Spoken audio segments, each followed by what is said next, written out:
Good morning, everyone. This is Caradina Sale with the McSilver Institute, along with the Community Technical Assistance Center and the Managed Care Technical Assistance Center of New York State. And I'd like to welcome you to today's webinar, Connecting the Dots of Positive Youth Development, Core Tenets, Supporting Frameworks, and Sustainable Action Steps. This webinar will explore core tenets of positive youth development that are grounded in evidence-based models and how they work to promote positive outcomes for young people. Today's webinar is presented by Stacey Alicia, Dr. Stacey Alicia. She's a developmental community psychologist and public health practitioner with a deep commitment to bridging research and practice initiatives grounded in community participatory action, critical pedagogy, social network, continuous improvement, and systems design frameworks. Before we get started, I just wanted you all to know that you are on mute. So that we eliminate any background noise. If you would like to chat with us, which we would love that, there's going to be some opportunities to chat. You will chat in the little chat bubble. It's down at the bottom of your screen. There's a quick, really brief survey that's going to come up at the end of this webinar, and we ask you to complete it because we do look at all of the feedback from all of our offerings really to improve the work that we do here. As a reminder, the slides and the recording and resources will be posted on the CTAC website in a few days. And lastly, thank you to all of you who are essential workers during this pandemic. I think that is not noticed enough. And so I just want to thank you personally on behalf of CTAC and the McSilver Institute. So without further ado, I will turn it on over to Dr. Stacey Alicia. Thank you, Stacey. Thank you, Kara, and thanks for having me today. I was saying to Kara just a few minutes before we started that about 15 years ago, I started doing this work very specifically, and Kara and I knew each other then. And so 15 years later, here I am giving a talk that is very much about what we know in the literature and theory and what research tells us, but is also very much a passion of mine. And I come to it also with lots of stories and examples of how this work looks in action. And so I'm excited to connect some of these dots today for people around the various types of frameworks that are used when we work with young people, including PYD. So today's roadmap, we could talk about so many things. We have about 45 minutes and then we'll move to Q&A. I want to focus mostly on setting the tone by having us all think about PYD as it pertains to our own lived experiences. And then we'll dive into what PYD is, its benefits, its core tenets. We'll then look at some other frameworks that are often used when we work with young people using positive frameworks and connect those to PYD. And then there'll be a list of some resources and we'll move to Q&A. Along the way, we're gonna do some polls and we're gonna chat together. And so that's the roadmap for today. So to get started, I wanna start us off with a chat. And so when I think about PYD and when I do work particularly with adults around how we work with young people, I think it's really important for us to take a moment, close your eyes if you want. If you don't, that's okay. We can't see you on here. Take a deep breath and just think back to when you were a young person, right? And when I say adolescence, you know, you can go broad. You can think anywhere from pre-teenage, 10, all the way up to 18. You might be somebody who says, hey, I still felt like an adolescent at 25. Guess what? It's included. It's a broad range. And so think back to your adolescence. And if you could put in the chat as you're thinking, what were your experiences like when you interacted with non-parental adults? How were you treated? What do you remember the most? What was that salient thing for you about your interactions with adults? I'm going to head to the chat and just see what people say. Feeling non-existent. Thank you, Nicole. That's our first person chatting in. While we're waiting for people to chat, I'm going to ask Kara. When you think back, Kara, what comes to mind for you? So many things. Like Marcia, I didn't really have a voice. I didn't know my voice. And that was something that I felt not sure of what my future was going to hold. A lot of confusion. Janice is saying my thoughts didn't matter. But somebody else said I was career focused. Yeah, they're coming in fast and furious now. So we're hearing lack of freedom. Some people say like, I felt treated with respect, right? I felt like they truly wanted to know what I thought. Somebody says I didn't have a voice, being seen but not heard. Always thought adults were dumb. So this is our experience of how adults are treating us and what they're doing as we're watching them, because they are our models and mirrors, right? When we're young, of who we can be and what's possible. I was not their primary focus. I remember teachers that helped me out, and I was very appreciative of them. There's somebody here who says positive, acknowledged, negative, demeaning. So that different adults can treat you different ways, and in different contexts and spaces, you can have different experiences with adults. I always responded to positive words or encouragement as opposed to negative comments. So again, that idea of I have both the positive experience of adults and some negative ones too. Somebody said, you know, their peers were much more important to them, that they spent more of their time assisting peers and friends. One person says, I'm afraid that I would say something wrong and it would get back to my parents. So that I think that taps right into trust and confidentiality when we're building relationships with adults, particularly outside of the home. Sean says, I remember being told children were not seen, were seen, not heard, and how different groups treated me differently. Oh, I come from a house like that, right? To be seen and not to be heard. And we'll talk a little bit about culturally relevant and sustaining approaches to work and how those matter, because I feel like that speaks specifically to the culture of your home, but it extends into other places when adults are working with kids from cultures and homes that they're not from. All right, this is great. I think I just wanted folks to take a minute, not only for us to share this, but also just get into that 14-year-old brain and self, right? I would say for myself, I remember the same thing. I had a couple of adults who were just like my heroes. They always seemed to listen to what I had to say. They challenged me, they pushed me, they trusted me, and they gave me opportunities that allowed me to both fail and be successful. And in many ways, that shaped how I grew and developed over the course of my adolescence. And then I had adults who put me down. I had adults who didn't believe in me, who didn't help me to achieve my goals or provide opportunities. And I remember both of those at the extremes, right? I can name all of the teachers and people who were these amazing folks in my life who were mentors, and I can name all the ones that made me cry. And then there are all the ones in the middle that are kind of fuzzy, who showed up some days in great ways and other days didn't. But I think this is really relevant to positive youth development because in essence, we as the adults are the holders in many ways of these spaces. And part of what we need to do is consider how we think about that differently. So before we jump into that, I just want to take a poll to get a better sense of who's with us today. And so Kara's going to throw that up. And while she throws that up, I just wanted to quickly talk about today's goal and why the focus. I was saying to Kara earlier that in a lot of the work that we've done or that I've done with folks, I found that a lot of people are doing SEL or they're doing restorative justice or they're doing trauma-informed practice.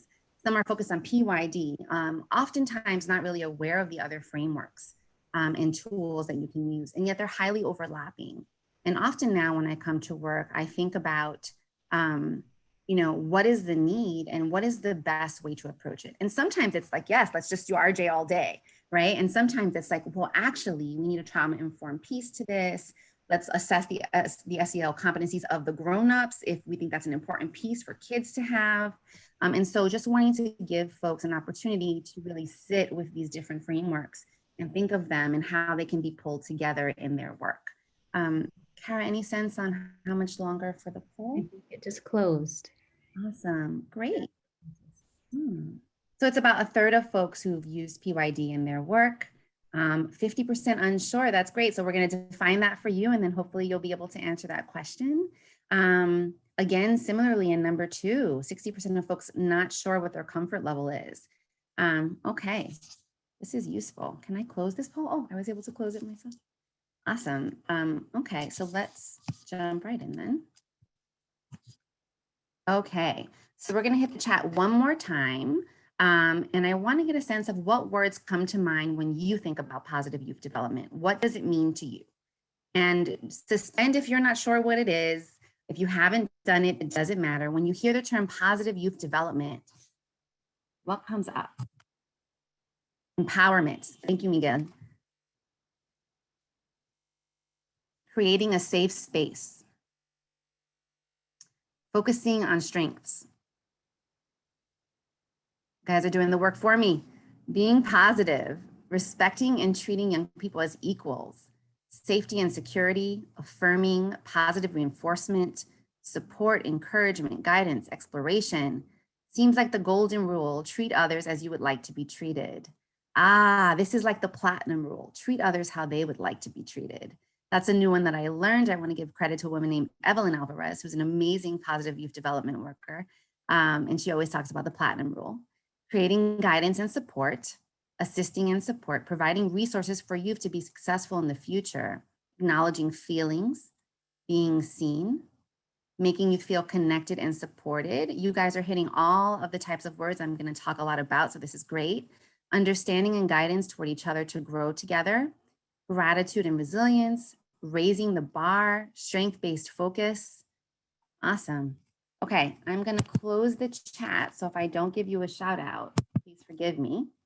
We're going to jump into, okay, so what is positive youth development, right? So at the core of PYD framework is the belief that all young people have the capacity to be successful when they're meaningfully and deeply engaged in relationships and in environments that provide them with the opportunities to explore, develop, and master the skills they need to continuously learn, grow, and contribute to society as they come of age and through their adult life.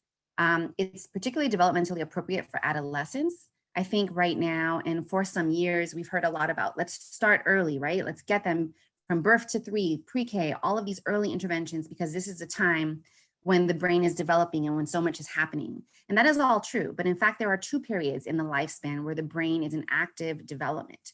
One is in early childhood and the other is in adolescence.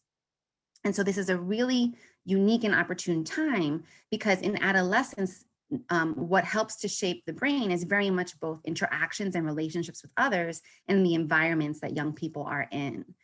We also know that adolescence comes with high risk taking, with low impulsivity, low impulsivity control, and with feeling very self-conscious about oneself. And these are all things that can be explored and used, right, in providing opportunities for young people.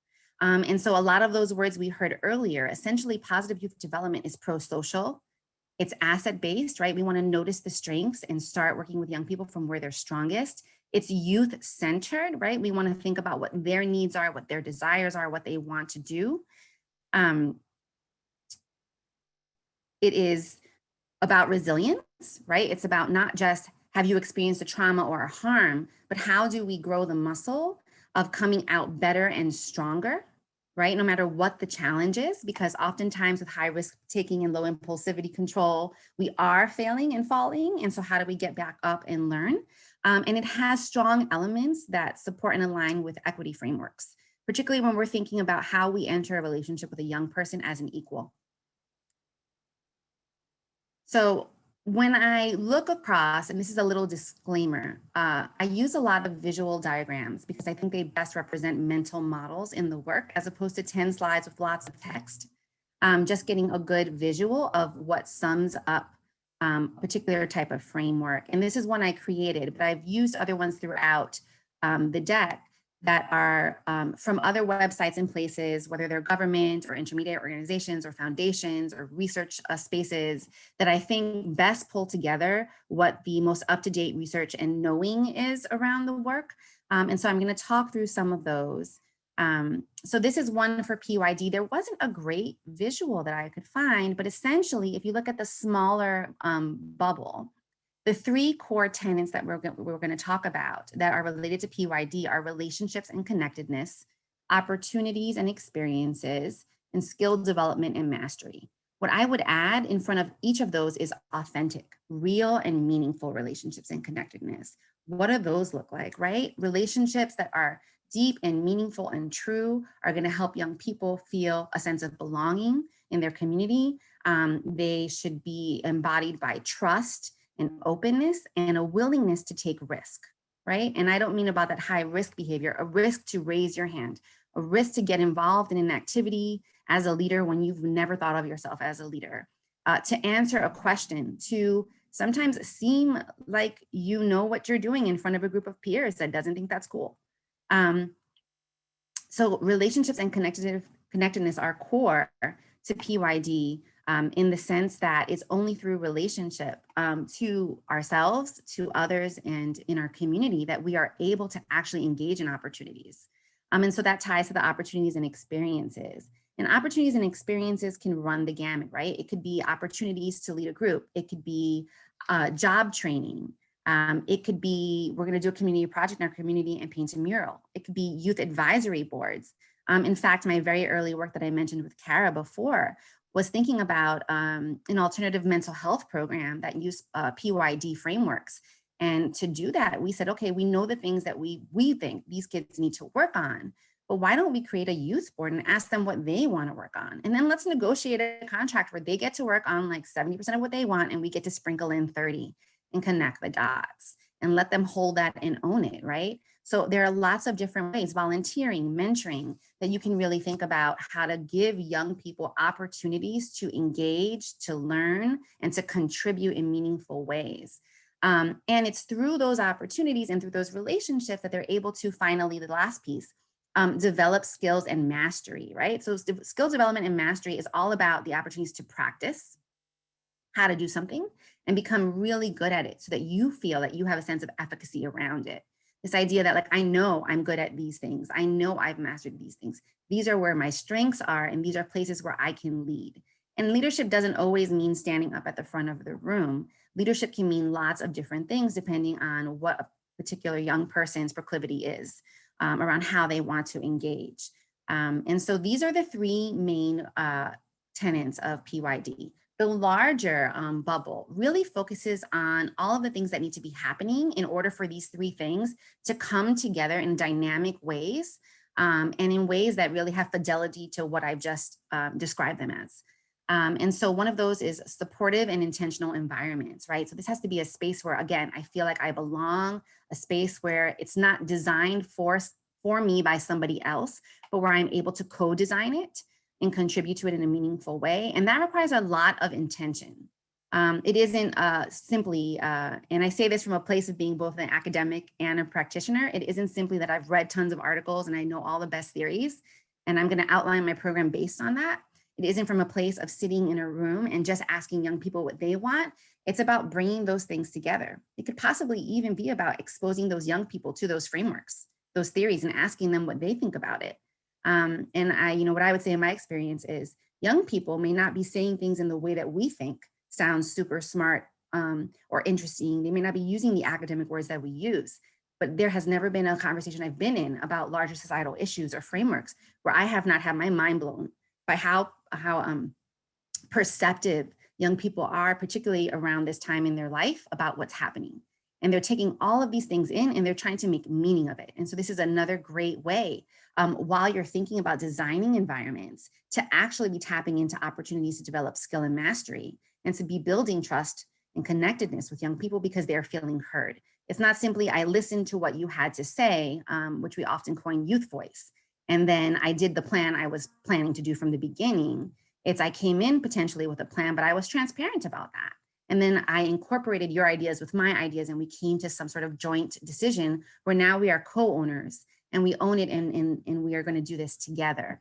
And so that is a piece on supporting environments and doing it in an intentional way. The other piece that's super important is this idea of integrating community, family, and school.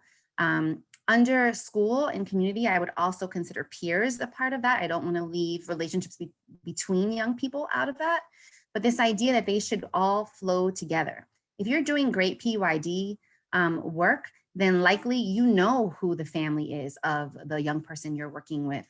You know what school they go to, or you're finding ways to connect school and community. You have a sense of their community. There are projects that cut across all of these spaces and bring them together so that young people can begin to see how what they do and their contributions, how they impact all of these different ecological levels in their life. And the last piece of what's needed is physical and psychological safety, right? This idea that when I come into a program, when I'm in a school, when I'm working with a person or in a group of other peers, that I feel physically safe, that my body is safe. Psychological safety, I want to note, is not the sense that I never feel challenged or that I never feel uncomfortable, right? Psychological safety is that I may feel uncomfortable, but I feel safe enough to take that risk. Because we sometimes have to feel uncomfortable in order to grow and stretch. And so I think sometimes we think psychological safety is, does this space feel safe for us? And I think sometimes somebody may make a comment or a statement and you'll say, okay, conversation shut down. I don't feel this space is safe. So I just want to make that distinction because I think it's particularly relevant when you're engaging young people in positive youth development around anything related to equity. The difference between feeling safe enough to be brave in a space versus being attacked or targeted, right, in ways that are micro or macro aggressive. And so these would be what I would think of as the core 3 tenets, and then the overarching environmental factors that need to be in place to support. This slide I'm not going to walk through. It's here so that when you go to the CTAC website, if you want to see the slides, this is a bit of a summary of all of the things I've just said. But it's there for you. I just thought since I showed a visual, I'd put some words on another slide that you can go back to. I think the only thing that I haven't clearly mentioned on this slide, developing things, you're also thinking about values, expectations, and structures. So what are the core values that underpin whatever program or work that you're doing with young people? And what are the expectations of young people? And what are the expectations of the adults and partners and families in that work? That's part of being intentional around how you create your environment. Other than that, I think I listed everything else here. Okay, so when we're doing this work and we're doing it well, what we think happens, right? And at the end of the slides, there's a resource link to this article, Learner 2005. What we think happens is we're developing 6 C's really, but what we call them is the 5 C's that then impact the 6th C that leads to successful adult development. When young people are engaged in positive youth development done well, we see increase in competence. And that's a competence across 3 primary areas. That's social competence, academic competence, and vocational competence, skills-based competence around completing a task. Increases in confidence, feeling, as I mentioned, more connected to their community in which they're doing this work, to their families, to their schools, to themselves, which then goes along with things like feeling a strong sense of belonging. Character, I think character can mean many different things. And is a somewhat contentious topic these days. But what I will say is it's really around who they want to be and how they show up in the world in the broadest possible sense. And then again, maybe tying it back to the idea of the platinum rule, treating others the way that they want to be treated. And we also see increases in caring and compassion, empathy, perspective taking. A lot of these 5 C's are the types of things we talk about when we talk about social emotional learning. And then finally, when all of those things come together, what we find that 6th C, and that's why I have that little asterisk, is this idea of contribution, that when you have these things, you're able to contribute, you're able to be civically engaged, you're able to work with others and contribute to society at large. And that often looks like, when we talk about those things, graduating and getting a job, right? Bringing some money home to the household, things of that sort, having a family and growing other young people. So we also know, and this is similar to the SEL literature, we also know that when kids have these competencies, they're positively associated to all the things that are on the right side of my screen. Positive transitions to adulthood, right? Being more deeply engaged with the community and school, strong peer and grown-up relationships, sense of belonging, you've heard me mention over and over again, because relationship is so key to all of this. If you don't have a good relationship, you can't do all of the other work. Lower levels of depressive symptoms, higher levels of resiliency, right? Coming out stronger on the other side of challenges, of failures, and at times, yes, of traumatic experiences like the collective trauma we're experiencing now, both through COVID and the Black Lives Matter movement. Social skills, right? So that's, again, communicating, empathy, perspective taking, emotional competence, those go together. And finally, SEL and academic outcomes, very broadly defined in lots of ways, right? We've talked about SEL already as being very much linked to the 5 C's, also linked to social skills, and emotional competence is often emotional intelligence, a different term for SEL, AKA SEL's AKA SEL. Life skills, power skills, soft skills, right? So many things that talk about non-academic skills we need to be successful. In the academic outcomes, what we see is persistence in school, retainment, lower levels of dropout, increased GPA, and engagement at every level, whether that's classroom engagement, school engagement. So these are all of the wonderful benefits of PYD done well. And so now I'm going to shift. I'm just going to do a quick time check for myself. Great. I'm going to shift a little bit to talking about complementary frameworks. And these are the 4 that I wanted to cover.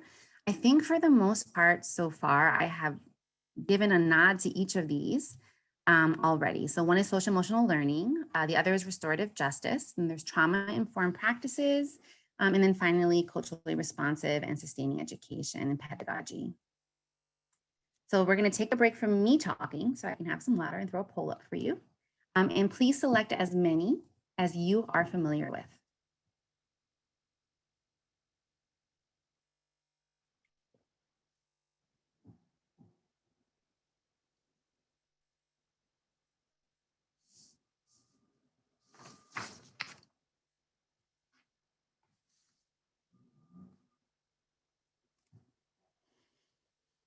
Quiet pause. The mini break halfway through. Okay, great. So about over 50% of folks are familiar with SEL. That's awesome. I think SEL undergirds all of this work. Restorative justice, about a third. Trauma-informed practices, 75%. I'm not surprised. I feel like it is the hot topic of the past 10 months. It has been a hot topic for some time before that, but it's just come to scale with all that's happening in the world around us. And then less 70% CRE, which I find this all makes a lot of sense to me. I would also say this is a lot of if you look on the web, if you Google these things, you're going to find connections between SEL and trauma already. And I have some examples of that. You're going to see fewer connections between things like culturally responsive and sustaining education and positive youth development, or SEL. They're now starting to happen. It's a burgeoning area. So I would say that, like I've mentioned before, in the past, people are focused on one type of framework. I think now we're seeing a moment of more convergence. But this speaks truth to what my experience has been, which is nice to see. Okay, go back to the slides. So let's jump in. So social emotional learning, about half of us have a good sense of what this is. I've already said, we call it lots of things, right? Soft skills. I like to call it power skills. I feel like any interview I've ever done, they ask me a lot less about my GPA, and they want to know if I'm personable and how I communicate, and how I resolve conflicts, and if I'm a team player, if I am motivated enough to work individually. And those are the things, right? The resume gets us in the door, but those are the things that we're really interviewing for. And so that these are super important. These are also the types of skills that we need to develop internally so that we can be in relationship with others. This is the diagram from Castle. There are other SEL diagrams. The reason I chose Castle is because right now, it really has the national stage around its framework. I think SEL is highly nuanced, and there are so many indicators of SEL. I think what Castle has done well is really distill them into things that are actionable for practitioners and things that we can measure, so we understand if we are actually moving the needle or creating change. And so you'll see here that there are 5 buckets in the center of the circle, right? So they're really thinking about social emotional skills as self-awareness, being aware of yourself, your feelings, your emotions, being able to take stock of where you're at. Self-management connects to that in saying, okay, I know I'm really angry right now. Am I going to hit the wall, push somebody? Am I going to sit down and take 5 breaths? Am I going to go get some sort of manipulative or ball and play with it?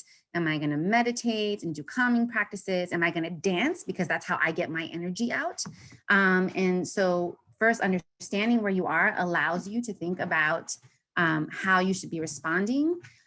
Then there is responsible decision-making. And I think once you think about all of the ways in which you might be able to manage a situation or react or be in relationship with somebody, you then make a decision about that. And you ask yourself, how will this decision impact me? How will it impact others? What are the consequences of the decision I'm making? I'm going to jump over to social awareness, because this really speaks to not just understanding yourself, but understanding others and the world around you. Understanding that your lived experience and situation may not be like others. And so perspective taking is a key part of social awareness, along with a number of other indicators. Just want to give you guys a sense of what each of these areas comprises. And then finally, relationship skills, right? What are the skills I need to be in relationship with people? So again, here you're thinking about communication skills, ability to think about conflict and healing conflict, being able to discuss your feelings. All of these are relationship skills. They are not being in relationship. These are the things you need to be able to be in the relationship. And then similar to PYD, you'll see that they think of SEL as this core thing in the center, and then you're using it. You're using all of these skills when you come to the classroom. You're using it when you are in your school and you're interacting in the hallways and all of the spaces that are not the classroom. You're doing it in your family and with other people that you know in your life. You're doing it in your community. It's that you're walking in the world with these skills. You're doing it when you're going out for that job interview that I mentioned. When I think about teenagers, I always think very interested in earning some income and having more autonomy in their life. So I think a lot about what they would need to be able to do that. So that's SEL in a nutshell. The next thing that I wanted to cover was restorative justice. And here I also say in restorative practice. I think these terms are used interchangeably, but I want to just take a quick moment to maybe talk about how they're different, because I sometimes feel that when we use them interchangeably, we're missing a really important piece of how to do the work. So if we start from my top left, which is the box that you see that says to punitive with restorative, not neglectful for permissive. This is out of the Institute, the International Institute for Restorative Practice, IIRP. Again, they're national. Both of these, that and the triangle, are from them. And again, this is pretty much now the common framework across all work. I just think they have really nice visuals for it that are clear and concise. What you're looking at the top left is the social discipline window. And again, there are links to all of these. You can go read up on them. They have a nice 2 or 3 pager that describes this. But this is how we work, not just with young people, but with anybody we work with. We work to do things to them, and they label that as punitive, right? We allow them to do things whether or not we agree, which is for and permissive, right? So I may not agree, but okay, if that's how you want to do it, we can do it that way. Not means we just don't do anything. We just sit back and we let it be as it will be, and they label that neglectful. And then the box in blue is with, right? And this is doing together, developing together. And that's what they label as restorative. And this is key because I would say that for the most part, the vast majority of how we run program and how we have designed schools is a to, for, and not model. It is not a with model. And so what restorative justice in practice says is we want to move to doing things with young people together, that is how we should engage them, right? And when you're doing with, and one of the things I can't see on my screen that I want to highlight are the 2 arrows, right? The green talks about when you're doing to or with, it's a high level of control, limit setting, right? And when you're doing on the bottom, on the x-axis, support is encouragement and nature. And so oftentimes when I've had conversations with adults about how we do this work, adults feel, and I'm sorry, I'm navigating a little box, so it's distracting me. Adults feel like if I do things with young people, they will take advantage. I won't be able to control the situation. The idea around with is that we are both giving high levels of support, believe work should look, and we're doing that together, right? So there's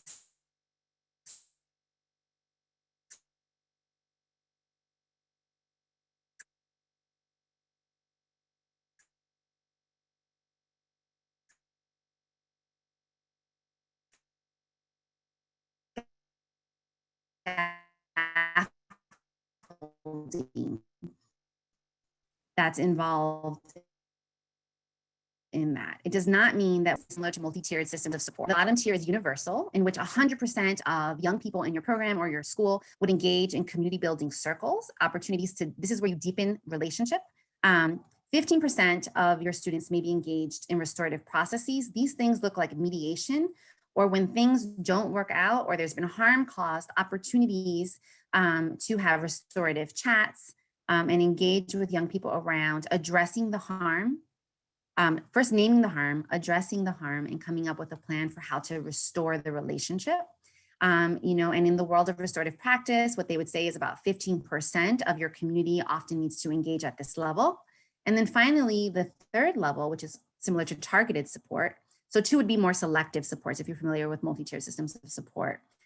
3, supported re-entry means that somebody has left the community for whatever reason. Okay, maybe they were kicked out of the program, kicked out of the classroom, suspended, they stormed out, whatever it might be.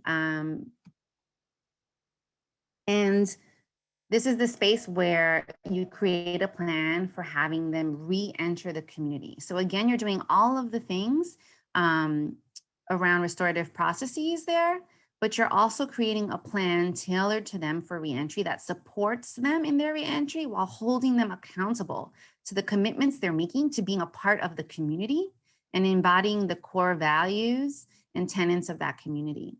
And so the last box is a bubble around restorative practices, and it gives some examples of what those look like. I'll just read a few. So address and discuss the needs of the school community, build healthy relationships between educators and students, repair harm and restore positive relationships, resolve conflicts, are the qualities that you see in restorative practices, the things that you see there. The distinction I want to make between restorative justice and restorative practice, that practices can be enacted at any time.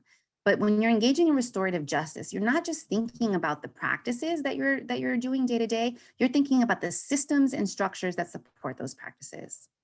So a lot of times you can walk into a space and everybody wants to learn how to be a circle keeper.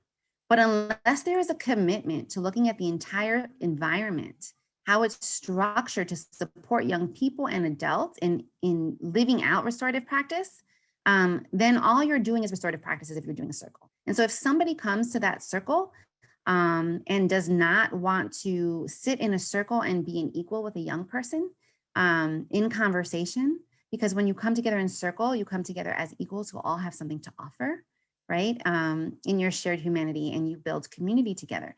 If a person does not want to do that, if the systems and structures of a program or a school don't align with that, then circles can be used to just, for punitive reasons.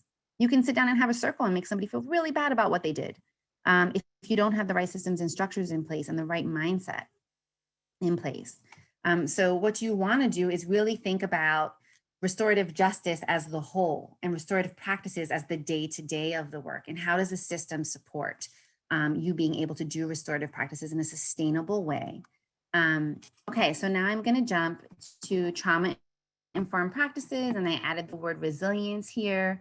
75% of you said you know what this is, and so I just picked something actually from SAMHSA, which had originally, and that's the Substance Abuse for Mental Health Services Administration. This is a very old visual, but I think it's super simple, right? And it says, here are the 3 overlapping areas: creating a safe environment, supporting and teaching emotional regulation. Again, think socio-emotional learning, building relationships and connectedness. Those are almost the exact words that we're talking about when we're talking about PYD as the things that you want to do. And I had mentioned that more and more trauma and SEL are coming together. Restorative justice and SEL are coming together. A little bit less so in equity spaces around culture, around CRE practices. But you can see on the right side of my screen that there's a key trauma-informed SEL practices box. And it just talks about concrete things and practical things you would do if you're that is trauma-informed. So creating predictable routines, building those relationships, empowering agency, right? Thinking about the development of self-regulation skills. So those are the same things we talked about in Castle's model with the SEL, and providing opportunities to explore individual and community identities. That speaks to PYD and providing opportunities. So you can see, I think, the ways in which trauma-informed care is using SEL to undergird its work in a way, and has tenets, pieces of its model speak to restorative practices around empowering students, around building supportive relationships and connectedness, speak to PYD in its entirety. What I would highlight here, because 75% of folks are engaged in this work, that I think is maybe a slightly different perspective, is that I think about trauma. If you think about a continuum, I think about trauma on one end and resilience on the other. That's the first piece, right? That the goal is to identify the trauma and support the healing process in ways that make the person come out stronger on the other side, in ways where they understand how they've come out stronger and what they've developed that's helped them to do that so they can sustain that. The other thing I would mention is that people talk about trauma a lot in relation to the ACEs studies, right? Adverse childhood experiences. Not all trauma is caused by ACEs, and not all ACEs cause trauma. I think that's a really important point to make. I think we have all experienced trauma, every single person. When you have a cold, that is trauma to your body. When you break your leg, that is trauma to your body. When you have a really, really tough day at work, or you're working with a student and they are experiencing trauma, you are experiencing secondary or vicarious trauma when you come home, right? You're hearing a story, your cortisol levels are going up. And so we're living in a period where I think we need to just broaden how we think about trauma. There is not any particular group that trauma happens to. It happens to all of us, but it does happen in disproportionate ways for different groups at different times and in different contexts. The last thing I'll say about this, if people are familiar with the hand-brain model, if you've done trauma workshops, you'll learn a lot about how trauma and stress impact the brain, is that at the core of what's important for trauma in linking it to PYD is the idea of the learning brain and the survival brain, right? And the learning brain is the place where we learn and grow. And to be in the space of the learning brain, you need to feel safe, you need to feel trusted and secure, so that you're willing to take risks to learn and grow. Which means you have to be connected and in relationship to do that, right? You also need to have some tools for yourself, right? To understand and manage your feelings as they're coming up.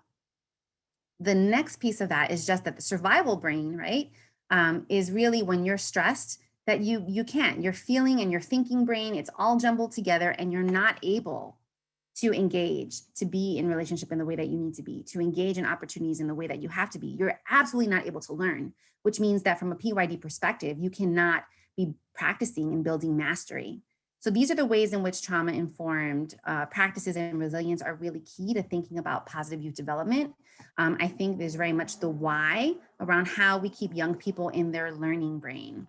And what is the work we need to do for ourselves so that we show up able to also be in a place of being able to connect with young people. Because if we're in survival mode and kids are in survival mode, that is just not a recipe for a really great dish. I love food. I'm horrible at food analogies, but yet I continue to try to make them.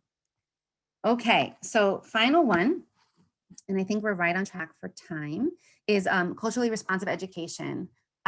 So there's been a lot more work on this now. You'll see this citation here is Zaretta Hammond. She has a wonderful book, and again, not particularly promoting her work. I think that her work is an exemplar of all of the different bodies of work to date that have very practical ways of engaging young people in programs and in schools. So take a minute to look at this, and I just really want to highlight a couple of things about this slide for the purposes of this talk. When we think about working with kids who are different than ourselves, or working with a population of young people that is diverse, where they are different from each other, we need to start thinking about levels of culture. And so what this proposes is that we have surface culture and deep culture, and in the middle, shallow culture. And culture, if we think about it very broadly, can be things like the foods you eat. It can be linguistic culture, the language you speak. It can be specifically related to your ethnicity or your race. It can be related to gender, right? And how your gender is seen in your culture. So issues of intersectionality, if people are familiar with that term. Where we often live as adults in the surface space, right? What do we talk about? Food, music, dress, holidays, right? We enact a lot of policies and have expectations around norms from the shallow place. right? What we think or how we think young people should be, and how we impose that on personal space. And we do those in lots of different ways. And here they give examples of nonverbal communication and eye contact. And then these deep levels are like our core beliefs, the values of our cultural groups or whoever we identify, right? Our archetypes are mental models. And you'll see in green that each of these have different emotional charges. And that simply means the ones I'm most connected to, what I feel most deeply about, what might provide motivation for me. So in a classroom, for instance, if we are learning something or I'm being taught and it's at the surface level and my relationship with the grown-up is at a surface level, then I'm not engaging deeply. I'm not at my growing edge for learning and for being able to embrace opportunities that are provided to me, or being able to help create opportunities for myself. But as I move toward deep culture in relationship with somebody where we have shared mental models, shared worldviews, or at the very least, we understand each other's worldviews and mental models, I'm able to engage more deeply. My learning brain is more activated. I'm more willing to take risk and show up. And then I can really engage in positive youth development opportunities.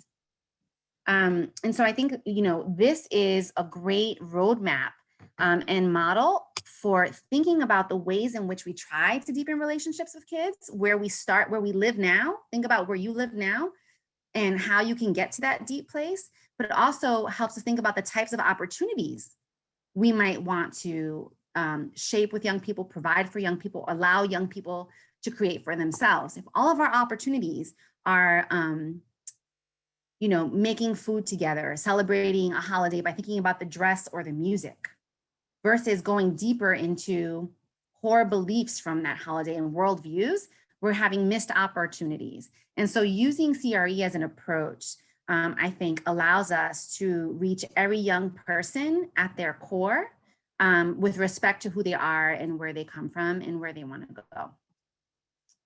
So I'm going to open up chat now. We're about 12 minutes out, and just want to get a sense of any other noticings that folks have around how you think these are related, whether it's something clicking for you for the first time. Feel free to even add a question which we can address in the Q&A. I'll wrap up with a couple of key points, but just want to get a sense of how people are thinking about these different frameworks and how they go together to support or not support PYD. Oh, Lynn says she loves the CRE and equity approach. Me too, me too. I think it's one of the harder approaches to do. It really requires us to understand our own implicit bias and where we come from, and really to be open to others and to really consider how we all come to the table.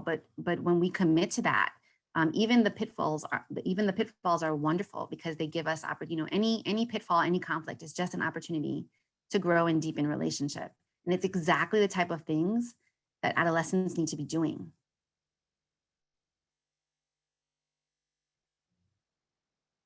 Anybody else? Oh, I never really connected the CRE to SEL before. Yeah, I think, the key, the one piece of the one literature that I think, and you'll find Castle has a nice synopsis on this around SEL and equity, is that whether you're talking about equity or talking about trauma-informed practices, if you don't have strong social and emotional skills, it's going to be much harder to engage in a conversation.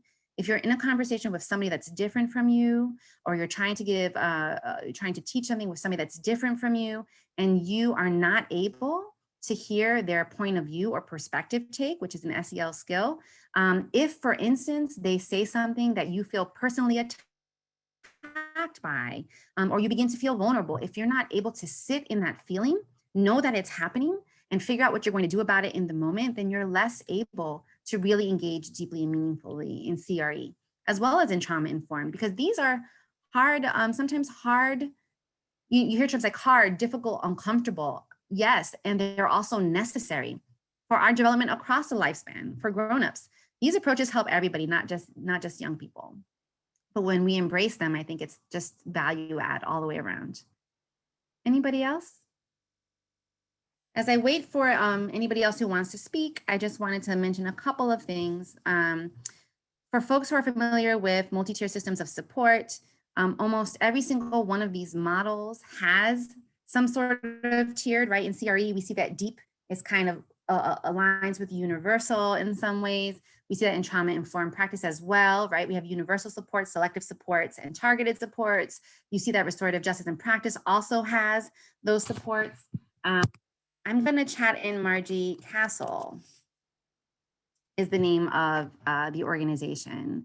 It's a education intermediary organization, research think tank, technical assistance and capacity building space that has some nice written work. And that's the visual that I showed. None of these are highly prescriptive. That's another thing I would say. They allow you to create, right? None of these are a curriculum. They allow you to develop and create that piece. What they provide are guidance and roadmaps around how to do it. SEL is very much the how, right? What you need to bring, what are the skills you need to bring to any of these models around PYD in specific. The what and the structure piece, you can structure it using restorative justice structures like circles, mediational chats, one-on-one reentry models. So all of these things provide guidance around that. And finally, they all tackle what I mentioned about learning brain and survival brain. They all are deeply rooted in this idea of relationship as being the key to folks being able to engage in learning and growth, and also to developing those SEL skills. Tips, the trauma-informed practices, the reason I like to mention resiliency and the continuum and the notes about ACEs is primarily because the one area that I find problematic about trauma-informed practices is when we approach young people as if they are broken or they need saving and fixing. In a PYD approach, we're not saving people, we're not fixing people. We are connecting with them, learning them, they are learning us, and we're providing them with those opportunities and experiences to grow and learn themselves and learn the world. And do that all through practice so that they master those skills. And so I think that's just an important point to end on. I'm going to save that last question for the chat that popped up and move to our reflect and share. Feel free to just put these in and I will weave them into the Q&A. Or if you don't want to, it's totally fine. I think this is just a moment for everybody, and you can do it when you're off of the webinar as well, to ask yourself, what is one thing from here that I want to think about including or exploring more for my own practice? Or maybe I've noticed there's something that I do that isn't aligned with this, that I want to reconsider for my practice going forward. With that, here is a list of the online resources. They're all links, and so this has some reading here, but these are also all linked to the various visuals and graphics I've showed. You can get a little deeper into some of these areas. Again, they're not all perfect, and I love them, and I'm promoting them. I think they are all really useful in getting deeper. And they have lots of great links to other resources. And if you're interested in curriculum that people have developed that take this all into account, you can find that along the way. I would just advise that before you select anything, you're really clear on your goals, and that those are things that you've co-developed in partnership with young people. Okay, so we're at the chat function. Thank you, Stacy. That was amazing.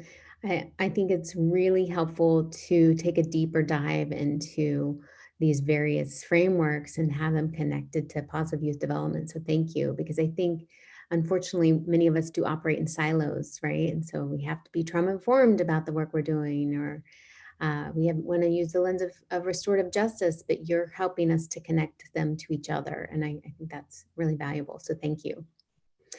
We have a few questions, but please feel free to chat in any other questions you may have for Dr. Stacy Alicia. Our first question is, how do we get in touch with our own trauma so that we can identify and help others that have experienced it? Do you have any thoughts there? I think that you need you need to find ways to explore that. There are therapeutic possibilities, right, for everybody. Never bad to have another person in your life who can devote themselves specifically to hearing what's happening with you, and who have the tools and skills to help you think through and process that. But you can also do it on your own. Things like journaling, right? Things like mindfulness. which is often tied to SEL, but also tied to trauma-informed practices, taking some time to ask yourself, what am I feeling right now? I think one thing that I didn't mention, which is key to equity work, key to trauma-informed work, and that SEL work doesn't always talk about, is the mind-body connection. And so saying, right now, I feel really frustrated. What's happening in my body, right? Is my stomach nervous and butterfly-y? For me, chest always feels really tight, and my throat starts to feel closed off. And if I speak, I feel like I'm gonna cry. Sometimes my body, after having children, actually, to be honest, my tears come much faster than they used to. But I think that knowing how your body is, what's happening in your body, sometimes helps you. Because once you know that, every single time your chest starts to feel tight, you can say, oh, I'm feeling anxious. Well, what happened that made me feel anxious? So I think there are tons of resources. That's one way to go, where you work on yourself, on being more mindful and taking it in. But absolutely, if you're feeling overwhelmed by anything related to trauma, particularly around working with young people where you need to support for yourself, speak to a supervisor, speak to somebody about asking whether or not your employer or workspace can provide opportunities and training around how to take care of yourself. So self-care, right? And if you need to speak to a professional, absolutely. So those are the things that come to mind for me. Self-care, knowing, connecting your feelings to what's happening in your body.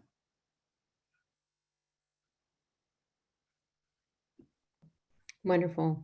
Thank you so much. Yes, as a practicing social worker, I would have said the same. But I do think you're exactly right. People can process on their own. It's really about processing and some of those things that I call them cobwebs in our head. We all have them. Stacy says we all have trauma, and sometimes we need a little support clearing the cobwebs, and sometimes we can do it on our own. And but having dialogue with someone is always helpful to just have some support, right? Mm. So another question is how does one get involved with this curriculum? What type of training or education does one need? Because I think we have some interested people who are participating today. Sure. So I think the first step is to ask yourself, what are the goals for your work? I mentioned that earlier, and then to think, what is the best approach? I think all of these websites, as I said earlier, provide links to different curricula and different professional development and training opportunities. I think that's a great way to start, is to think about what you want to learn more about and seek out some resources for that. I'm happy if anybody wants to shoot me an email. My email will be on the slides to give you some specific recommendations. I think that, and then also seeking out a colleague or somebody who's doing the work, I think is also super useful, and doing some informational interviews for yourself to better understand what they did on their journey. I think if you're on this webinar and you're in this work, then chances are you know somebody who either does some of this work or they know somebody who does this work. And so using your networks, I think, are also key, and a great way to also do a little bit of practicing what we're talking about and building relationships.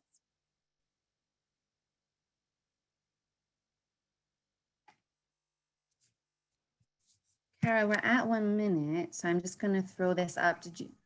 Thank you.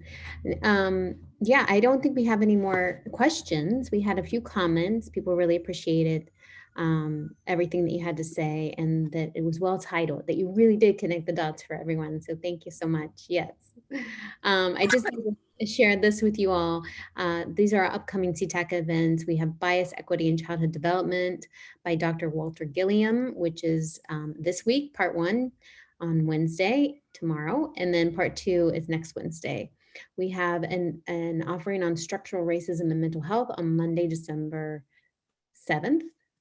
And then we have an offering promoting school attendance in the COVID-19 era on Monday, December 14th. So we hope you can join us for some of these upcoming offerings. You can always visit ctacny.org or this registration link. And as a reminder, you will be receiving the slides and the recording in a few days. It will also be on our website. And I just want to say thank you again, Dr. Alicia. You're amazing. I'm so honored that you gave us your time. It's great to reconnect with you. And do you have any last words? Actually, I was going to say that these events look awesome, and seem very linked to some of what we were talking about. And you could log on and exercise your muscles around how the different things we talked about connect to any of these topics, because I'm sure they're going to be connections. Thank you so much, Kara. Okay. Take Thank care, you. everyone. Hope you have a great day. Bye-bye.